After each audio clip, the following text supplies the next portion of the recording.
Okay, I'm Welcome getting ready to today's live. meeting. Just 1 second while the stream goes live, and then we can get started.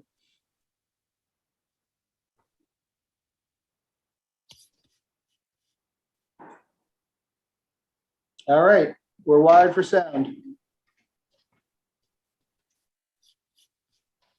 All right, let's move on with today's agenda. I assume you already got a roll call going and we don't know everybody's there. We have a quorum, correct? Oh, everyone's here? Okay, great. Then we do have a quorum. Yes, sir. All right. So now I got to find out what I do with my minutes. And, first thing on the agenda is what?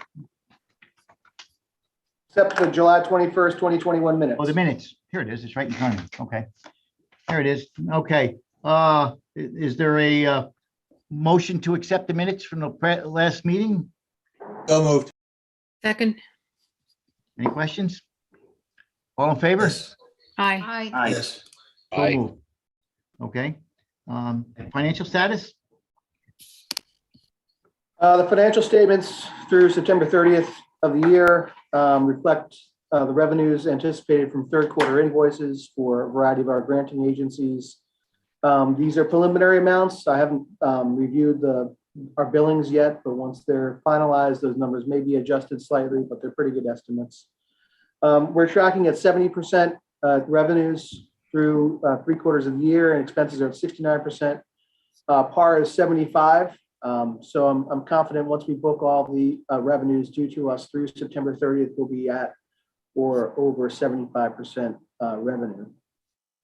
We have $183,000 in the bank, cash in the bank, not counting any amounts owed to NYSERDA, and the outstanding receivables right now is a whopping $429,000.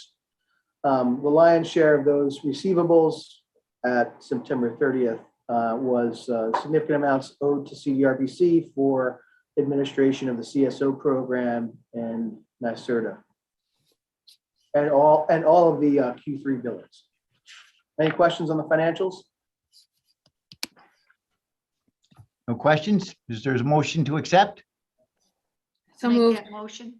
Motion made to accept the financials, seconded, all in favor? Aye. Aye. So moved. All righty. Now comes the fun part for somebody for next year. Nominating committee. Yes, per the bylaws, the chair can appoint a nominating committee to slate the officers up for election by this board for 2022. So typically it's an easy process. If anyone wants to volunteer, then I'm sure our chairman, Mike Stammel, can populate the committee. Is there anybody who is willing to accept other than to volunteer to run for the positions available here at Cdrpc? Normally, we would go through the process of moving everybody up through a train in the chain system and then filling the bottom position, which would be the county, the Rensselaer County would be at the bottom now, right, Mark? Right. The purpose of the nominating committee is to identify the officers for next year. So Right. the nominating committee doesn't necessarily have to be volunteer to be an officer. They just have to do the arm twisting to make sure we have a full slate of candidates for officers. That's true. That is true. Well, having done this post before, even though we usually move everyone up, the committee does, or if it's more than one person on the nominating committee, get in touch with everybody to make sure they want to move up. And then Rensselaer County, you're going to have the job, Mike, is to find someone from Rensselaer County. Right. So usually the thing that delays everything is waiting for the new person to be sort of picked by the county. Mhm. So, I mean, I'm willing to be on the committee again, since I'm not going to be an officer. That'd be great. I think we made some recommendations in our admin meeting for those people such as yourself, Barbara, and other people who are on who have been on that nominating committee in the past to see if they were still interested. Did you reach out to anybody? Did I? No, Mark. Mark? Did not reach out to anybody. No, okay. All righty.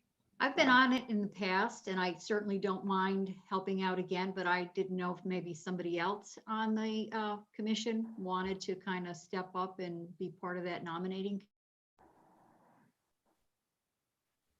Well, I think if nobody else wants to step up and be involved, we've been really honored to have Judah and Barbara both participated on that committee process. It's usually 3, but we can do it with 2. And also, I think that in the past, there've been times where with the nominating committee, it's usually people that aren't interested in being appointed. But with Rensselaer County, I don't think we should think that Judy is not eligible to be appointed to No, that's true. an officer just because she's volunteering to be on the committee. That's Correct, Judy? Is that right?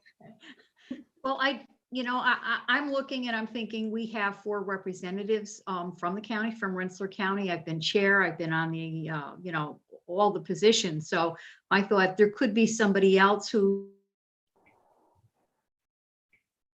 hoping they could be tapped. And if not, would certainly consider it. Okay. This year, we also have 2 counties whose appointments to Cdrpc expire December 31st of this year. So we will likely not be able to vote on the 2022 officers until new county appointees are made. So we will have to likely have that vote in January. So Saratoga and Rensselaer counties. But I assumed. Correct.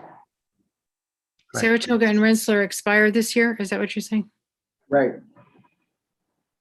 So Election year, maybe, so I was we- going to say, maybe we should have someone then from Albany and Schenectady County be part of that nominating committee, because Rensselaer County doesn't know who they're going to appoint at this point in time, nor Saratoga County. Just a thought. Yeah. I mean, from Rensselaer County, I have a good idea who'll be coming back. Obviously, the voters will make the decision, but I don't expect much of a change. I'd like to think, knock on wood. And so therefore, I can reach out to those people who will be, I would think would be in the management positions to see if they have any suggestions of who they might want to put on the board. That sounds good. I think the nominating committee can still come up with a slate. And if the appointments of new commissioners by those appointing bodies creates a situation where we have to get somebody else, then we'll do it at the time. I agree, Barbara. No sense Yeah. stopping the process. Okay. Sounds good. Are we good with that? I think so. The minutes should reflect that. I don't know if Kristen is signed in to this meeting. He wasn't able to attend this morning. Okay, but she's been on the committee also. We can just appoint her to be on the nominating committee with us. I think it's a good idea. Yeah, I think it's good. We You can wouldn't reach out. mind- The least she could say is no, so it doesn't hurt That's to reach out. So if you could make that contact, Barbara, it would be nice. So I guess the minutes should reflect that Chairman Stammel appoints Barbara Morrow, Judy Bressler, and Kristen Swinton to the nominating committee. Correct. Yeah. Great. On a question, anybody opposed? All for? I don't even know if we vote on this. I think it's the chair that Yeah, I make the chair. I we just appoint. Yeah, want to make sure there's no dissension. right. Okay. Okay, I'm good with that. Thank you, Mike. Thank you. Now we got the Climate Leadership Coordinator grant. You want to give us an update on that, please, Mark? Well, we're pleased to be notified by the New York State Department of Environmental Conservation that we were successful in our application to administer the Climate Leadership Coordinator services for the Eastern Territory of New York State. It's the same footprint as our current administrative area for the Clean Energy Communities Program. The success of managing that program, I think, really set the foundation and set the stage for our success in this grant application. I'd like to acknowledge the Clean Energy team, Jill Henry, Tara Donadio, Hallie Balkanoff, and especially Todd Fabosi for his leadership and skill in arranging the Clean Energy Communities Program and formulating the application and all of the partnerships involved in securing this grant application. This grant is $1.2 million, of which $140,000 will come to CDRPC annually. We will be partnering with a number of different organizations to deploy the program in the North Country, the Mohawk Valley, and the Hudson Valley. You can see what the scope of the program is, but similar to the Clean Energy Community Program, it involves a lot of outreach and hand-holding for local governments to help them move through the Climate Smart Community Program and provide other support services related. So Todd, do you have anything else to add to that? Well, thanks. Yes, we're excited about expanding the kinds of services we can provide to the local governments in this area. We have, we're going to be looking at some things like transportation listening sessions.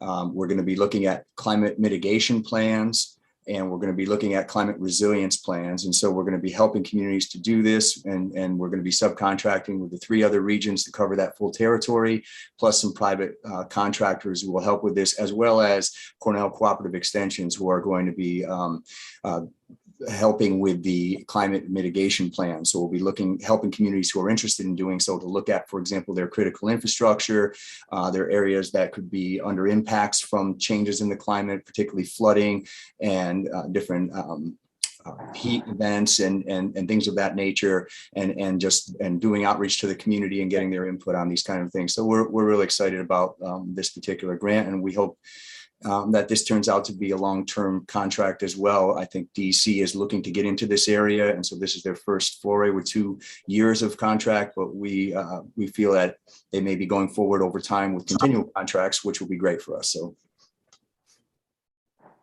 Great. Any questions for Todd?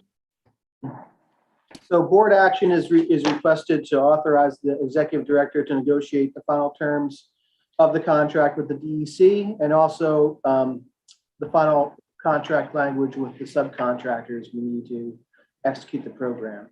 There is no matching requirement to this grant. Okay. All right. With that being said, Todd, thank you for your leadership in this role, and I think this is a good step forward for for the Capital Region overall. So again, thank you for your leadership and getting us that grant. welcome. Okay, next we have the appointment of Haley Balkov of Sustainable Planner. One thing that we missed was actually taking the vote to accept the grant. Oh, yeah, to accept the plan. Yeah, I'm sorry. Yeah. Just want to move the agenda along, I guess. And authorize me to negotiate the contracts. Barbara, you made a motion to Accept this plan. Second. the second by David. Okay, Scott. and Scott, okay. Motion made and seconded. All in favor? Aye. Aye. Opposed? So moved. Thank you, everybody. Thanks. Next would be the appointment of Haley. Everybody should have a resume and stuff. Yeah, with the grant that now provides us with some revenue to bring on a 3rd outreach coordinator. The model that we will use to deploy both the clean energy program and the climate smart program is to combine forces. And so all of our outreach coordinators will be working on both programs. So there's a lot of synergies between both of the programs. Haley started in January of this year as an intern and really stepped up to the plate while both of our outreach coordinators were separately on maternity leave. So she's become very familiar with the program, has been a public face of the program out in communities, has worked closely with both Jill and Tara, and according to them has been an indispensable resource for their day-to-day work. So she's really, I have all the confidence in the world in her success in the program. We propose to appoint Haley to the position of sustainability planner, starting at a salary of $55,000. Proceeds from the grant will fund that position for the duration of the grant. This appointment would be conditioned upon, executing the contracts to pay for the position. It has been the policy of Cdrpc to appoint to promote employees that are deserving or qualified from within its own ranks, so that the action here is appointment promotion from an intern to a full-time sustainability planner. Board action is required to approve any the creation of or the appointment to any full-time positions at Cdrpc. So with that, I'll ask for any questions or any comments. No, I think we have a good history of her working with us as an intern, and I'm all in favor of her moving on and assisting us even further on a full-time basis. So is there a motion to accept? I'll make that motion. Motion made, seconded. Okay, both by Greg and Judith. All in favor? Aye. Opposed? All right, so moved. Thank you. Welcome. Haley, you want to-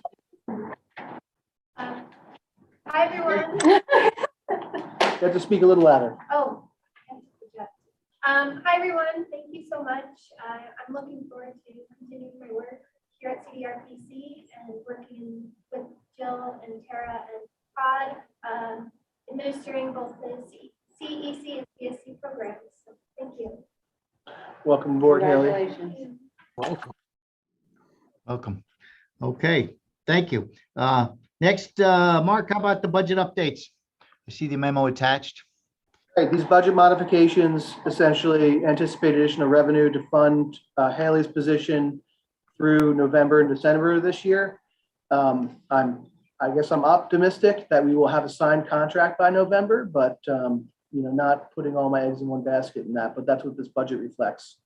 So it reflects an increase in salary line to cover expenses and associated increases with health and medical. The health insurance anticipates the most conservative budget estimate, and that's for a family plan. There's a slight reduction in anticipated revenues on UPWP, and that really reflects moving some of Todd's hours away from that program and into administering the Climate Smart program.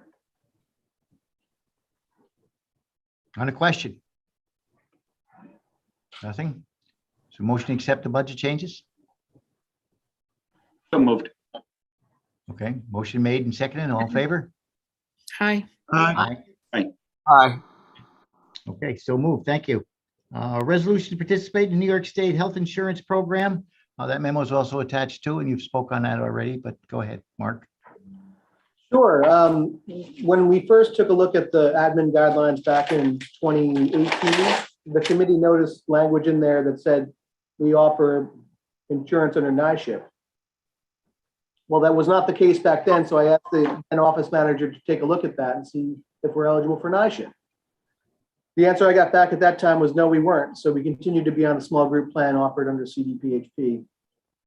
But we have a new office manager who I guess is a little bit more diligent in her research.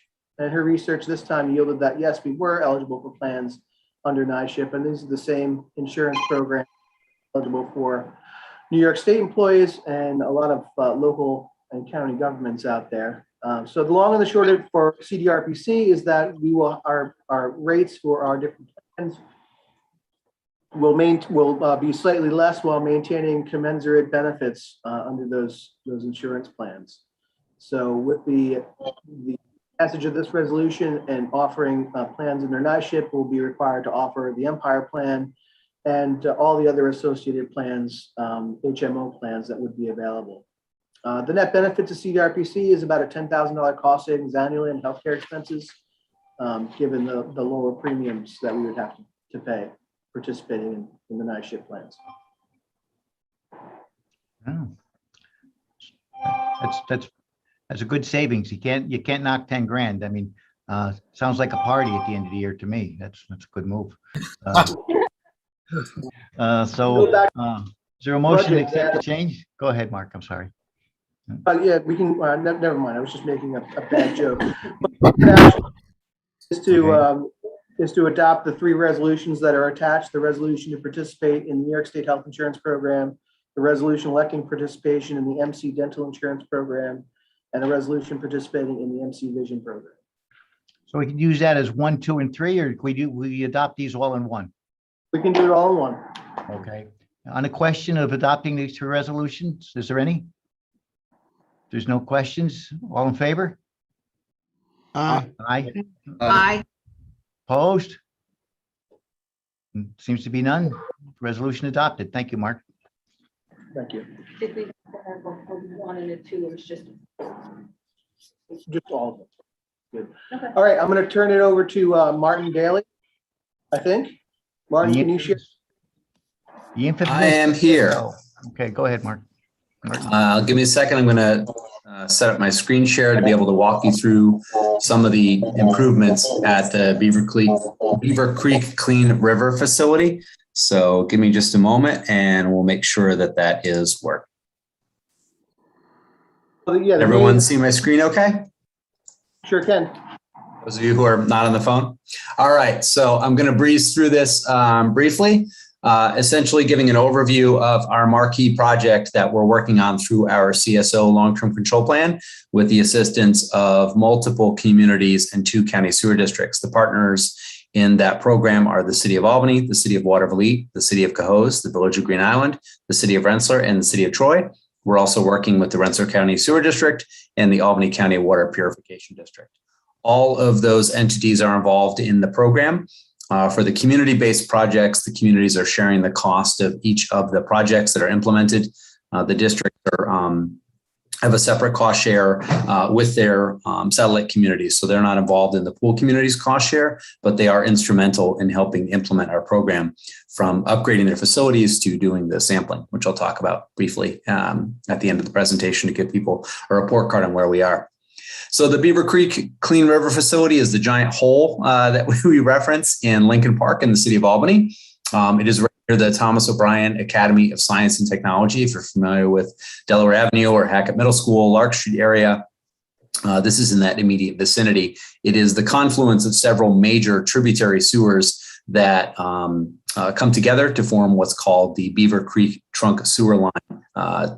It is the largest combined sewer overflow in upstate New York. And the project is being sited in Lincoln Park to take advantage of some publicly owned land, but also the geography and efficiency of locating a facility like this is able to get to our treatment demands without putting the facility close to the river where it could be inundated and thereby disrupt critical infrastructure. So on a normal dry day when we're not seeing any substantial rainfall, the facility will function basically as a bypass and allow that treatment to take place at the county's south treatment plant just near the Port of Albany. On a day where there is stormwater flow into the facility from a wet weather event, the facility will operate. It will disinfect. It will partially screen, and then it will administer sodium bisulfate to neutralize the chlorine before it gets to the plant. We certainly don't want to kill any of the organisms at the plant that are doing the good work at the facility itself. So that facility will send the screenings down 3rd Avenue via a new trunk sewer. I'll show you a couple of pictures of the construction of that facility. So this modification to the plan allows the facility to do its screening work without necessitating the removal of screenings from the building. So no dumpster storage, no trucks, no foul odors, all that screening will be captured at the south plant. One of the advantages of that is the win here is that the south plant operated by the Albany Water Purification District will get an upgrade of their screens and their screening building. So they're able to do more than just screen from the Beaver Creek River facility. They're also able to screen any flow that's coming to that plant as well. So a big win for the county in this project as well. Extreme wet weather events where the facility may become inundated, they can use the diversion structure located just east of Delaware Avenue to use the old Beaver Creek trunk sewer line as a little bit of an overflow capacity and storage, and therefore bypass the facility and continue down to the regulator to the river in order to discharge via CSO. So there are controls built into this facility to protect it from being inundated.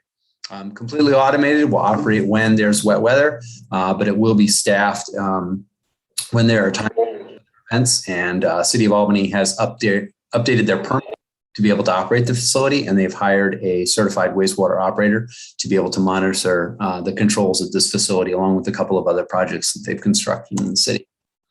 There are some improvements associated with the Lincoln Park ravine that are associated with the facility. Again, it's going to be buried for the most part. There are 2 access buildings as required by code to be able to exit, but most of the structure is located under the ground, with the exception of a loading area for perhaps chemical deliveries, some parking for administrative staff. but largely the visual impact of this facility is very, very, very de minimis aesthetic of the park. This is the schedule for the construction of the facility. There are 5 phases. Phase 1 is the construction of the 3rd Avenue regulator. That is just about wrapped up for that particular component. Phase 2 is located at the treatment plant, and that is ongoing. That's the upgrading of screenings and includes some throttling gates that will be installed to protect those screens from being damaged by any excessive flow. That was negotiated in after comments were received by the Environmental Facilities Corporation. They're concerned about the screen's ability to handle a large CFS at that plant. Diversion structures are going in. That is under construction now. And we've dug a big hole in the ground and we're putting in a concrete floor. I'll show you some photos of that. So that is phase 5. And City of Albany continues to be pretty, I'll say, dynamic and inventive as this project goes on and find ways to solve problems with some real critical thinking in their ability to implement this project. I talked about the upgrades for the screens and some of these benefits that will be taking place at the new methodology for the screening at the Beaver Creek Clean River facility. Also mentioned some of the park improvements are really components of addressing some of the issues that were occurring at the park, what we call burping of the sewer, which was during wet weather events that sewer would periodically overflow at 2 manholes located within the park. This is an environmental justice area. It's across the street from school. It's a stone's throw away from a residential neighborhood. So in order to make sure the project's impacts to the park were minimized and there was a community benefit, these elements were included into the project. And they also were designed in a fashion to be able to include some green infrastructure management solutions that will ultimately help alleviate on-street stormwater issues and upstream stormwater flooding within the city. So let's see some pretty pictures. If you are familiar with this area, this is the Thomas O'Brien School. This is what we call the big hole in the ground. That is in Lincoln Park. That excavation started in the late winter to spring, and a significant amount of material was excavated from the site, both by blasting and by drilling that material out. So quite a significant operation going on. Multiple contractors, including Reifenberg and Keller, are part of the construction team that is involved in this particular project. This is the diversion tunneling that is going on to reach the pipe, which is about 60 feet down. This is located just off of Delaware Avenue. This was an area which had seen some sinkholes, not related to the structures, but just some settling of land around the Beaver Creek trunk line. So what they're doing there is shotcreting, pouring in some pouring in some concrete, and then excavating the hole down to access the trunk sewer in that location. This is a picture taken in September of them starting to lay the concrete floor in the big hole. You can see that they've removed the access ramps, and now they're accessing the site by stair tower, and they're pumping in the concrete to form the floor of the facility.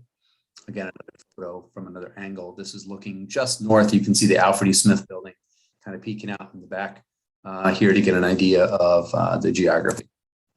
Another picture, they've shored up the sides of the facility and put some matting down. This is the Thomas O'Brien School, which I mentioned. This back here is the Veterans Hospital. So another idea of where this site is in reference to geography around it.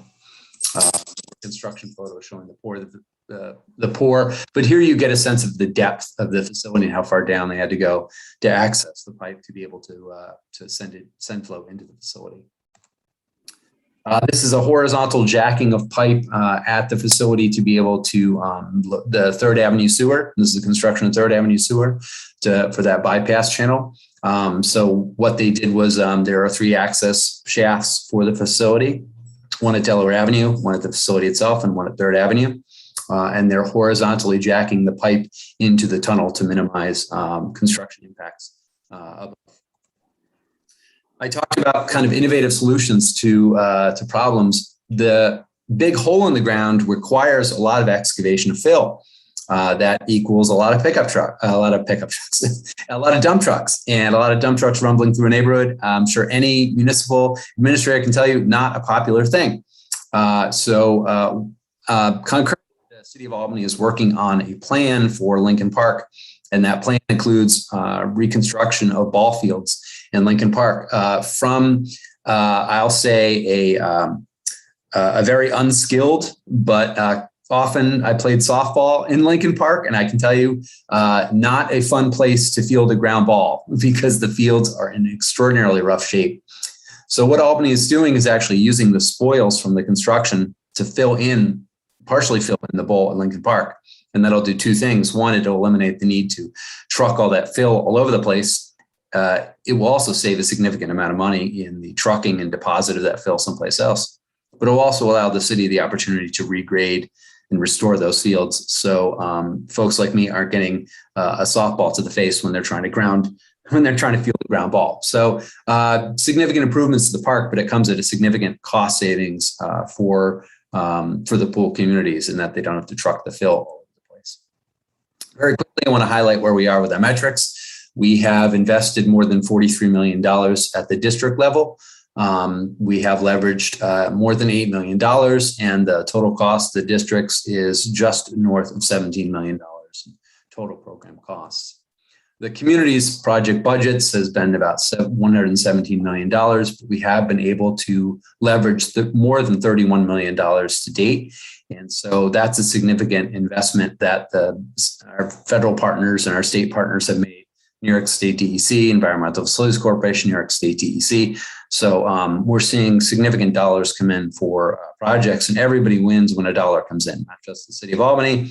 For projects like Big Creek, where we got $10 million, everyone, the cost of implementing that project is reduced across the board. And so the cost to communities, as you can see, is quite significant, but it's still significant savings when compared to all the investment that's been made in these types of facilities. So combined, missing 3 zeros here, but combined, we've had almost $80 million, and we've been able to leverage almost $40 million. So, that cash matters when it comes to paying the water and sewer bills in each of the communities that are funding these projects. Where are we? We've cut our CSO discharge in half. So we're sending more flow to the plants, and we're treating it. That is a significant benefit to the Hudson River, people using the river, and water quality stream. We have increased floatables control capture significantly through advanced screening mechanisms that have been located in the City of Albany, and also in other areas of the community through green infrastructure projects. So that is a huge benefit, that we're capturing waste that would otherwise be discharged to the Hudson River. We still have a significant way to go for floatables control capture. The Beaver Creek Clean River facility will get us there. That's a 100 million gallon facility. So that will really get us to that benchmark that we need to achieve in the long-term control plan. And that will also get us to where we want to go with wet weather flow treatment. So we are ultimately successful in meeting our program goals of no water quality violations in the Hudson River. When we started the program, we had many as 30 in a year. So we're excited for the completion of the program, no longer violating water quality standards, and having a healthy and attractive Hudson River that really does tie our communities together and is the magnet for development in many of our communities. So that sums up my presentation. I'm happy to answer any questions. I appreciate you guys for sticking it out with me and looking through the program. And I am looking forward to being able to update you in the future and provide you with some more photos of how things are progressing. The work is certainly going underway fast and furious in Lincoln Park. Great, thanks, Martin.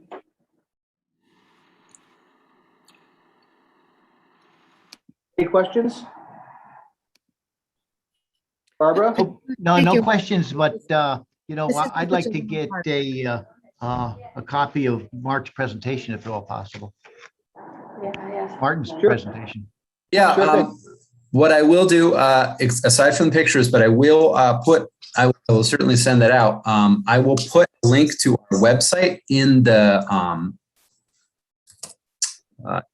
chat. If anybody's interested in checking out our website as well, all those program metrics that I shared are on there. So. Okay, that's good enough. Barbara, do you have something you want to add? No, I just was saying, it's just amazing that we're at this point. Yeah, Considering from where we started years ago, huh? From where we started years ago, Yes. yeah. It's been a the long way my road. mind works, I'm living in the past most of the time, and it seems like, was it 10 years ago? I mean, how many years ago when you're trying to pull these communities together? Yeah. P-U-L-L, not pull.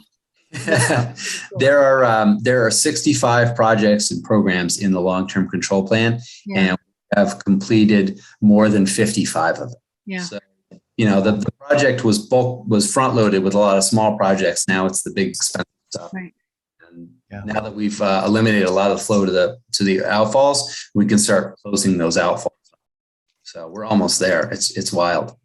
Well, it's definitely a model for anybody else that wants to try to bring a bunch of communities together to deal with such a large infrastructural problem situation. And I think you've done an excellent job in that. I know here in Rensselaer County, it's worked well for us. So thank you. Yeah, thank you very much. I got a notice, or not a notice. I got invited from a regional administrator to see if we would share kind of the background and the sausage, I guess, making the sausage, how things work behind the scenes at a presentation that they're putting together for communities in the Northeast between New Jersey and Maine. So maybe we'll be able to help some other folks do things this way. Yeah, very good. That's Yeah, great. Martin, I just add, great leadership, and it's nice to see such innovative approaches. Envious of it. I just using these projects to help lead some, community benefits, such as improving parks and stuff like that. That's great. So good job. Okay. And this is what they talk about when they talk about infrastructure.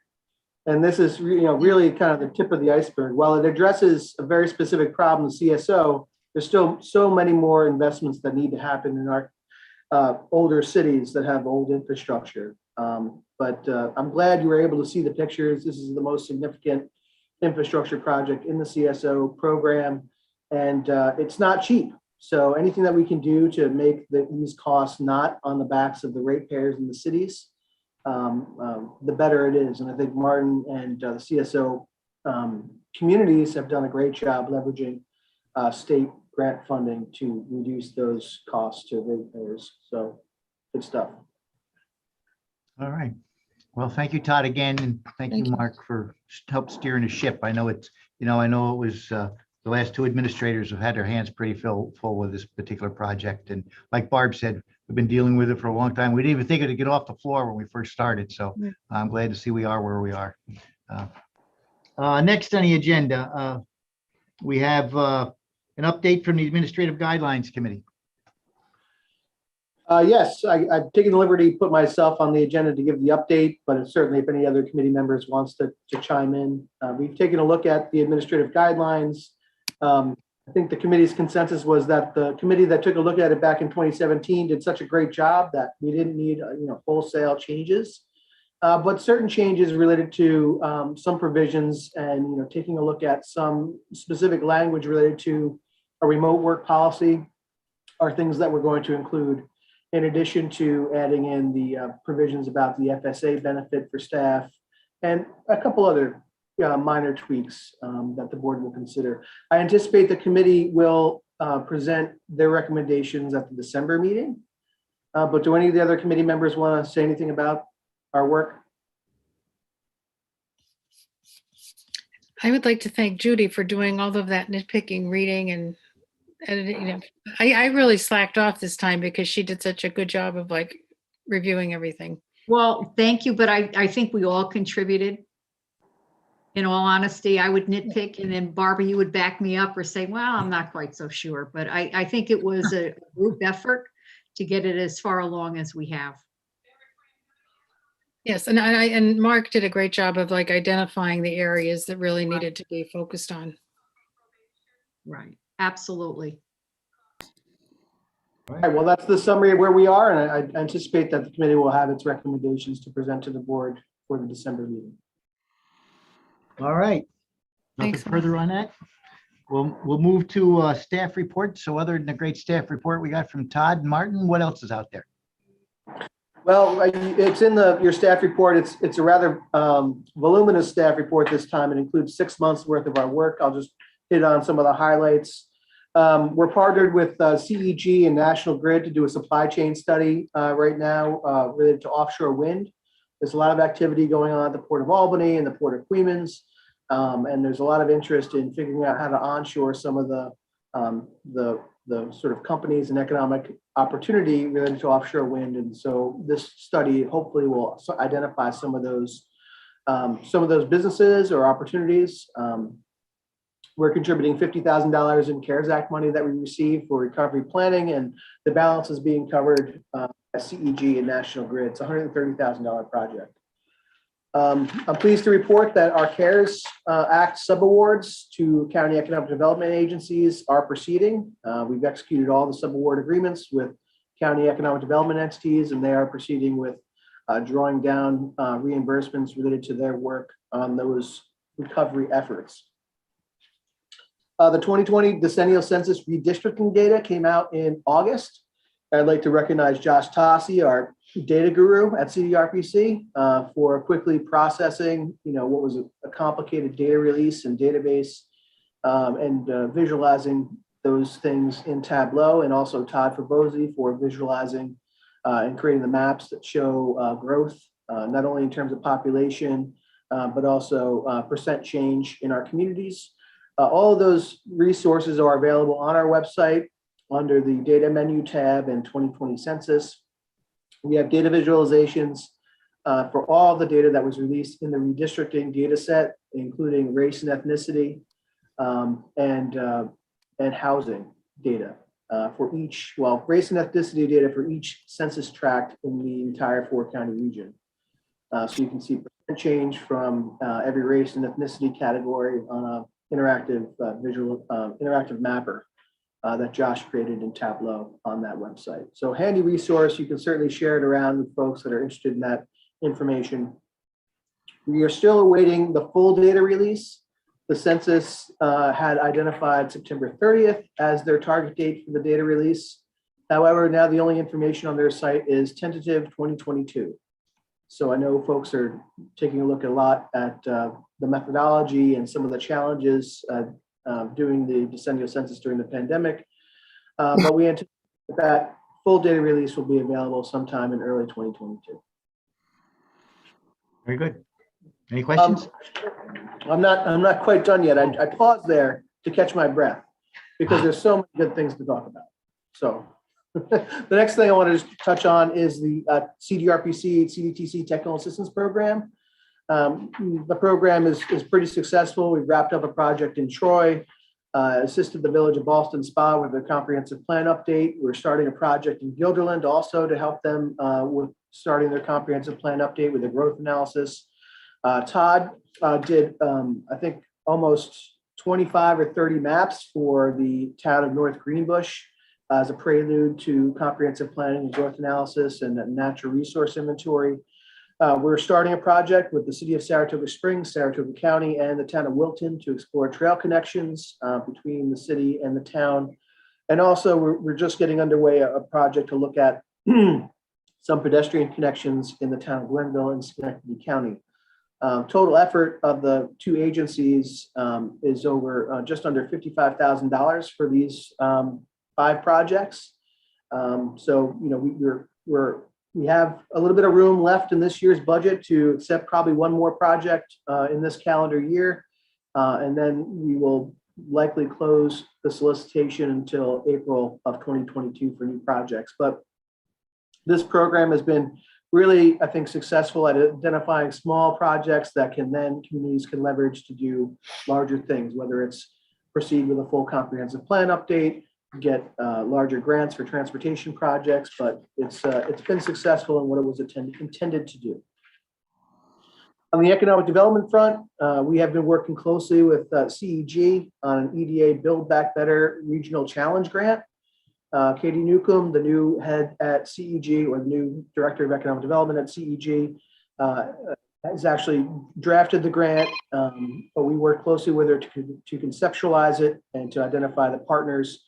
The Build Back Better Regional Challenge is part of the recovery funding that was allocated to the EDA. It's a two-phase grant program, the first phase of which is a $500,000 grant. The second phase is anywhere between $25 and $100 million to implement the projects you identified in phase one. The proposal was submitted yesterday to EDA for our region. It focuses on the clean energy sector, includes partners that are related to the offshore wind industry at the Port of Albany. It includes Capital Region BOCES and their workforce development initiatives, Hudson Valley Community College, the Centers of Excellence at the University of Albany looking at clean energy and sustainability, Rensselaer Polytechnic Institute. So really a coalition effort to leverage and support the growth of the clean energy sector in our region. So really, I applaud CEG for taking the lead on what was a monumental task to pull this application together in the time frame that we had. I was pleased that we were able to work with them and sort of be a broker with EDA on refining the program and the processes. And fingers crossed, we'll see. We'll hopefully be successful in this application. I think all told, the total proposal is upwards of $75 million in projects that have been identified in this grant application. It's a highly competitive grant application. They're going to be looking at 50 awards across the country, and 11 applications came in from New York State alone. I think this is probably the most, from what I've heard, this is likely the most compelling application from New York State, but I could be looking at it through rose-colored glasses, but fingers crossed for a successful outcome for this. Even if we're not successful, I think this process has teed up a number of really compelling projects that would be the subject of future EDA funding through the Recovery Act. EDA has really deployed their program sort of on steroids. There's more money than there has ever been available. So even if these projects do not get funded through this Build Back Better Regional Challenge, there are other EDA programs that have a variety of deadlines coming up for workforce or for business and economic development projects that are coming up in the springtime. So our staff and Kate Maynard has been doing great work at making sure people know what these funding opportunities are, know what they're available, and we hope to be able to continue to help people and organizations connect with those resources. Any questions on that project?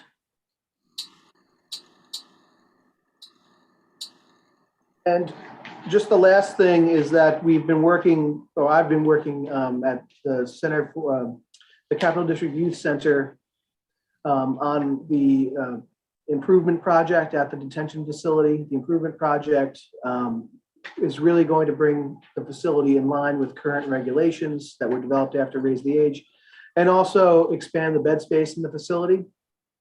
That project is at the point of we completed schematic design, and we, in partnership with Albany County, issued an RFP for a construction manager to actually facilitate the construction project. Cost estimates for those improvements are just around $11 million at this point, but those cost estimates will be refined as we proceed through the design development phase of the project. That's the staff report. I'd like to just acknowledge the great work of the staff, as evidenced by the additional grant opportunities that are coming in and the good work that we're doing with communities, and certainly the technical assistance projects that are helping communities all around our region. So thank you to the staff for all your good work. And I'd like to acknowledge our intern, because she's the only one you haven't met yet. Amanda's here. Amanda's our intern from the SUNY Albany MRP program, and she's been working on a lot of economic development and water quality projects.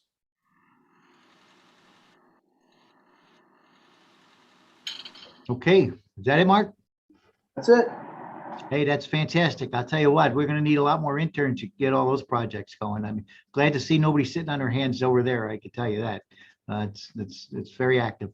And that's what the board's about. That's what the Cdrpc is about. Thank you. With that being said, is there any other business we need to bring forth in front of the body? Anything from the board members? Mark, anything we may have forgot or you didn't get a chance to cover? Hope not. I hope we don't need to do a do-over. Well, that's why we got the agenda in all the packets. We can read it then. All right, with that, how about the next date for our next meeting is December 15th, 2021. Maybe we can get a chance to spend a little bit of that 10 grand that you saved us and have a little Christmas cheer. But other than that, I'd like to take a vote to adjourn. The motion to adjourn?